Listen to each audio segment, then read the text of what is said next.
Good morning बच्चों।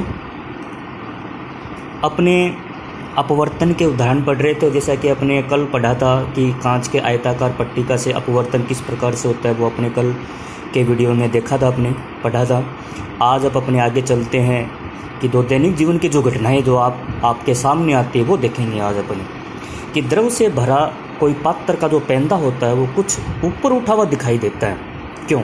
ये सभी घटनाएं बच्चों आपको पता है कि अपवर्तन के कारण होती है, छोटी क्लासों में आपने पढ़ा है। तो अब आप इसका अपने प्रूफ देखेंगे कि किरण चित्र से इसका प्रूफ कैसे किया जाए, अपने किस प्रकार से वो आपको पेंदा कुछ ऊपर उठा हुआ दिखाई देता है।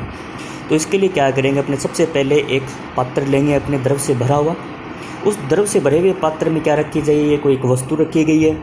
तो इस वस्तु ओ से, बिंदु ओ से एक प्रकाश किरण आपतन कोण आई बनाती हुई पृष्ठ पर आपतित होगी और अभिलंब किरण एन डैश, ये अभिलंब किरण है एन डैश से क्या होती है, ये दूर हटती है।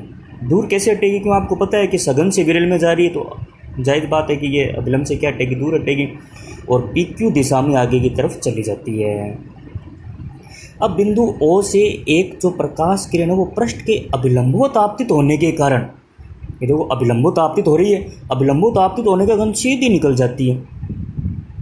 हम क्या निकल रही है, बिल्कुल सीधी निकल रही है, ठीक है। और इस अपवर्तित किरण को अगर आप पीछे की तरफ बढ़ाएंगे तो कहाँ पर मिलेगी, ये बिंदु ओ डैश पर मिलती हुई प्रतीत होती है। तो बच्चों ये जो बिंदु ओ डैश है वो ही बिंदु ओ क्या क्या कहलाता है, आभासी प्रतिबिंब कहलाता है। तो मैंने एक पात्र की गहराई मान ली, वास्तविक गहराई तो कौन सी है, H1 है। और ये कौन सी मान ली मैंने, आभासी गहराई कौन सी मान ली, H2 मान ली। तो जैसे अपने इसका थ्योरी में लिखेंगे कैसे, तो देखो आपको मैंने अभी बताया कि यदि किसी द्रव से भरे पात्र को ऊपर से देखते हैं, पात्र का पेंदा कुछ ऊपर उठा हुआ दिखाई देता है। कौन सी घटना के कारण होता है? प्रकाश के अपवर्तन के कारण होता है। तो मैंने अभी आपको बताया कि मानना कोई वस्तु O है, वो कहाँ पर रखी गई है, सघन माध्यम द्रव में स्थित है और दर्शक इसे विरल माध्यम में से देख रहा है। दर्शक बाहर देख रहा है, विरल माध्यम में से देख रहा है। और O से चलने वाली आपतित किरण OP, O से चलने वाली आपतित किरण जो OP है वो अपवर्तन के पश्चात क्या होगी, NN से दूर हटती है और PQ दिशा में आगे की दिशा में चली जाती है। दूसरी किरण OA, दूसरी किरण कौन सी है, OA पृष्ठ के क्या होगी, अभिलंबोत आपतित होने के कारण कहाँ निकल जाती है, बिना मुड़े सीधी निकल जाती है। फिर अपने क्या करेंगे, AB दिशा में आगे चली जाती है। फिर अपवर्तित किरण जो PQ है उसको पीछे की तरफ बढ़ाएंगे तो बिंदु O डैश पर मिलती हुई प्रतीत होती है।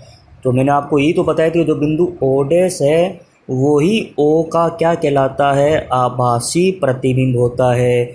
इस प्रकार पेंदा कुछ ऊपर उठा हुआ दिखाई देता है। तो इसके लिए बच्चों देखो अपने अपवर्तनांक कैसे निकालेंगे। द्रव का अपवर्तनांक आप पढ़ते हो ना 1.33, 1.5, तो वो उसका फॉर्मूला क्या होता है, द्रव का अपवर्तनांक होता है वास्तविक गहराई बटे में आभासी गहराई। वास्तविक गहराई को आपने किससे माना था, H1 से। आभासी गहराई को किससे माना था, H2 से माना था। अब इससे संबंधित कुछ एक तथ्य है वो ध्यान में रखने अपने को। अभी मैंने आपको बताया कि अगर सघन माध्यम में कोई वस्तु है, सघन माध्यम में स्थित वस्तु को विरल माध्यम में देखने पर वह पास में दिखाई देती है। तो अभी आपको बताया ना, पेंदा कुछ ऊपर उठा हुआ दिखाई देता है। तो सघन माध्यम में की वस्तु थी और आप कहाँ देख रहे थे, विरल माध्यम में देख रहे थे। और विरल माध्यम में देखें तो वो छोटी पास में दिखाई देती है। इसी प्रकार से अगर विरल माध्यम में से कोई वस्तु है और सघन माध्यम में से देख रहे हो आप, तो वो दूर दिखाई देती है। सघन माध्यम में से देखेंगे वो विरल माध्यम में रखी गई है तो वो आपको क्या दिखाई देगी, दूर दिखाई देती है। जैसे इस पर आधारित एक क्वेश्चन है, एक तालाब में 1.3 अपवर्तनांक का द्रव भरा है।